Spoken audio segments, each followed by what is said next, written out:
We've all felt it. That moment when the world tilts on its axis, when the familiar disappears, and in its place, a void opens. A realm where logic and light cannot follow. This is a DeVanished realm.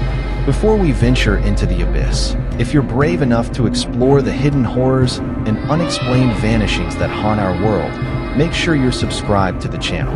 Your presence here helps us shine a light into these dark corners. Now let's begin. The town of Oakhaven, nestled deep within the whispering pines of the North Cascades, was never a place for headlines. It was a place for forgotten memories, for quiet lives lived and unremarked upon. Its population, a steady and dwindling 200 souls, existed in a state of tranquil, almost idyllic monotony. The town's lifeblood was a single, winding road that led in and out, a thin, asphalt lifeline connecting it to the larger, busier world. But in the autumn of 1978, that lifeline was severed, not by a storm or a landslide, but by something far more insidious, a silence.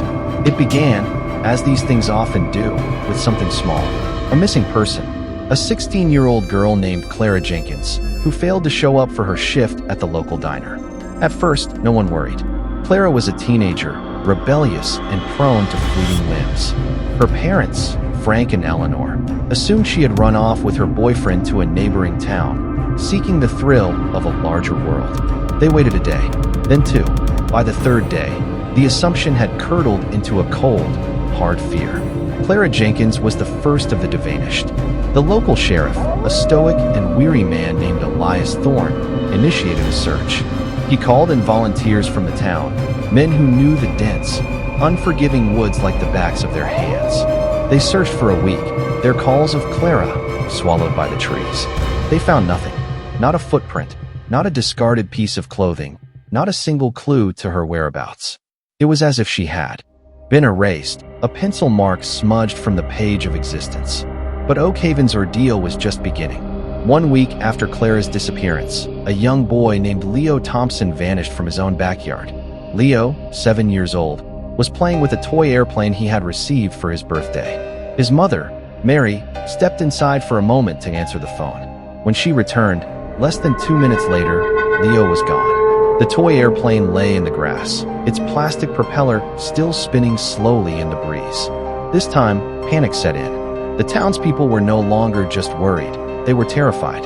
They locked their doors, checked on their children incessantly, and refused to let anyone wander alone. Sheriff Thorne was overwhelmed. 2 vanishings in a town of 200, with no suspects, no ransom demands, and no logical explanation. The media, a hungry beast that had largely ignored Oakhaven, began to take notice. Reporters flocked to the town, their bright cameras and insistent questions a harsh intrusion on the quiet despair. The investigation, now a joint effort with state authorities, was a maddening puzzle with no pieces. They had no crime scene, no witnesses, no motive. The disappearances were clean, surgical, leaving nothing behind but an echo of a life once lived. They interviewed everyone, the town's residents, the passing truckers, the few tourists who had been in the area. But everyone had a solid alibi, and no one had seen a thing. The state investigators, hardened by years of dealing with the depravity of man, found themselves baffled. This wasn't a human monster they were dealing with. It was something else, something they couldn't categorize. As the days turned into weeks, the vanishings continued. An elderly war veteran, a young couple returning from a movie, a reclusive artist who lived on the outskirts of town. Each disappearance was a repetition of the last. A brief window of opportunity, a moment of unobserved solitude, and then nothing, just an absence, a void where a person used to be. The town of Oakhaven was hemorrhaging its own population, bleeding out in slow, agonizing drips. The remaining townspeople, their numbers now halved, descended into madness. Accusations flew wildly. Old grudges and suspicions, buried for decades, erupted into open hostility. Neighbors, who had known each other since childhood, now eyed each other with fear and suspicion. They believed the DeVanished were not gone, but taken, and they believed the culprit was among them. A human monster, a wolf in sheep's clothing, hiding in plain sight. They didn't want to believe it was something else, something inhuman. The true horror of Oakhaven was not just the disappearances themselves. but the psychological toll they took.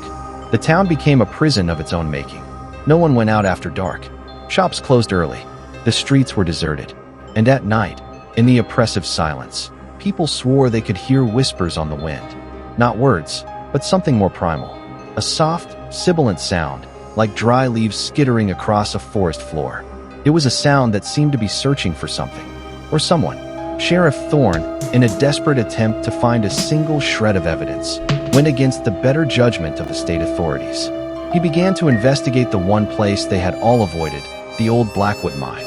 It was an abandoned shaft, rumored to be haunted, and a place no one in Oakhaven dared to go.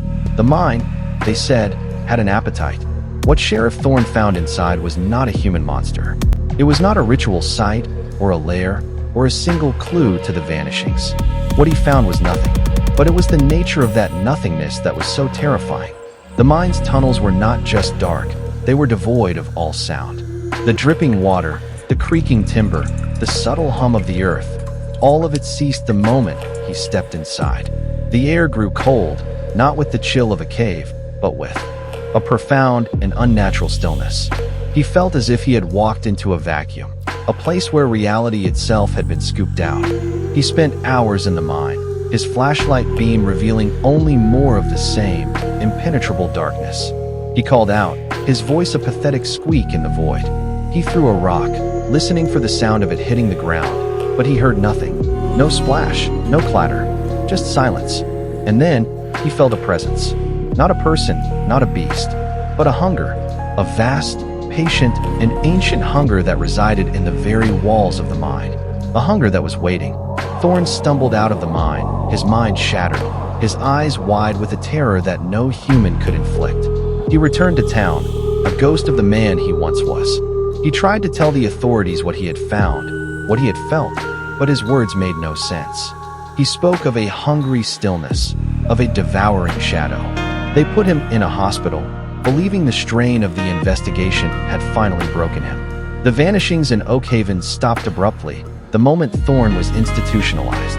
The remaining townspeople, broken but alive, slowly began to rebuild their lives. They had no answers. The state closed the case, unable to solve a mystery that defied all logic. The town of Oakhaven was sealed, both literally and figuratively, from the world. Its people moved on, or as much as they could, but they never forgot, and they never spoke of the mine. The mine was finally sealed shut, the entrance covered in a concrete slab. A final, desperate attempt to lock away the unexplainable. But what if the mine was not the source of the evil, but simply its portal? What if the stillness and the hunger that Thorne felt was not confined to that single shaft? What if it could reach out? The true horror of the DeVanished Realms is that they are not always far away. Sometimes, they are just waiting for a moment of quiet, a brief flicker of unobserved solitude. So the next time you feel a sudden, unnatural stillness, a whisper on the wind, you might just be the next one to vanish. If this story sent a chill down your spine, and you're ready to explore more realms of the macabre, make sure you're subscribed. We have so many more stories to tell, and you won't want to be left alone in the dark. Thank you for listening.